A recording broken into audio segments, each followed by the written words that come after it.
Imagine que tu vois quelqu'un entrer dans une pièce et captiver tous les regards sans un mot.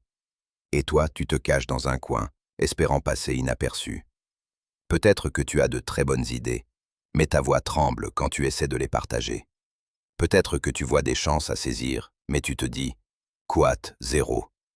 Ou peut-être que tu es convaincu que certaines personnes naissent confiantes et que tu n'en fais pas partie. Si tu as déjà eu l'impression que la confiance est un don que l'on a ou que l'on n'a pas, un cadeau que tu n'as jamais reçu, alors cette histoire est pour toi. Car il était une fois un jeune homme qui pensait exactement cela, jusqu'à ce qu'une rencontre lui apprenne une vérité qui a tout changé. La confiance n'est pas quelque chose qu'on reçoit à la naissance. Pour la plupart des gens, elle se construit par la préparation, la répétition, et en apprenant à gérer la pression. Reste avec moi jusqu'à la fin.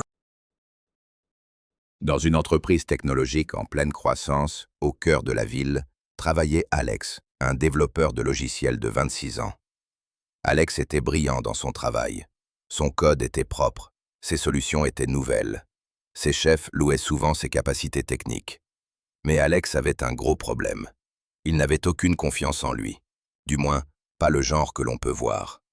En réunion, il écrivait ses idées dans le chat au lieu de les dire à voix haute.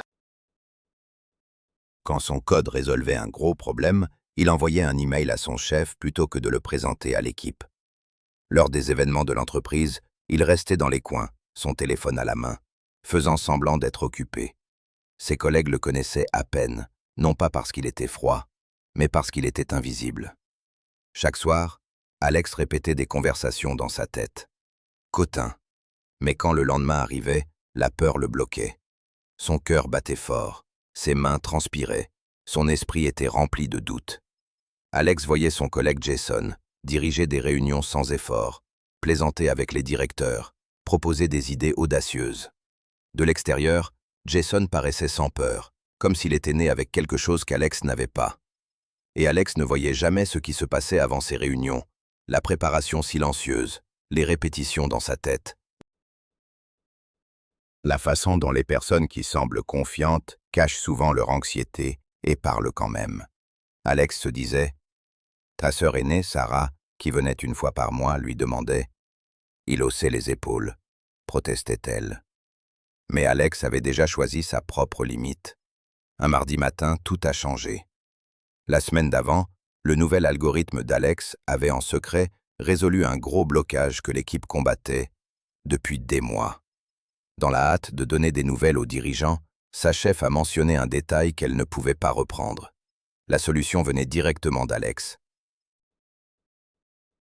La chef d'Alex l'a appelé dans son bureau. « Alex, j'ai besoin que tu présentes ton nouvel algorithme à l'équipe de direction vendredi.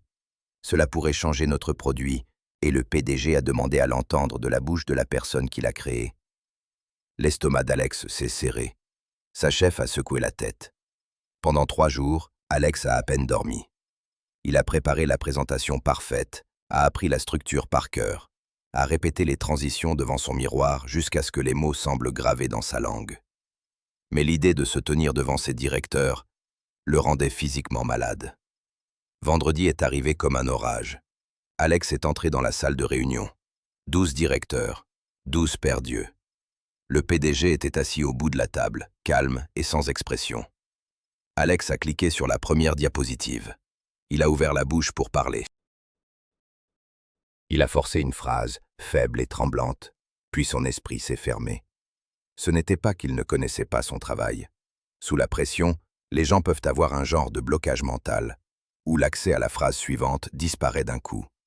La phrase suivante a disparu. La pièce semblait trop claire, trop silencieuse. Ses mains tremblaient si fort qu'il ne pouvait pas tenir la télécommande. La chaleur lui montait au cou. La sueur coulait le long de son dos. 1 seconde est devenue 2. 2 sont devenus 5. Quelqu'un a toussé. Quelqu'un d'autre a regardé son téléphone. Sa chef a essayé de lui tendre une perche. Mais sa gorge s'est serrée et rien n'est sorti. Après quelques instants difficiles, sa chef est intervenue, la voix douce mais urgente. « Je peux survivre à cela. » Quelle action inconfortable vas-tu entreprendre cette semaine pour renforcer ta confiance? Jusqu'à la prochaine fois, souviens-toi, tu n'attends pas de devenir confiant. tu apprends à être confiant. Et ce voyage commence aujourd'hui. Arrête d'attendre de te sentir prêt. Commence à développer cette compétence. La version confiante de toi n'est pas quelqu'un d'autre. C'est toi, avec de la pratique.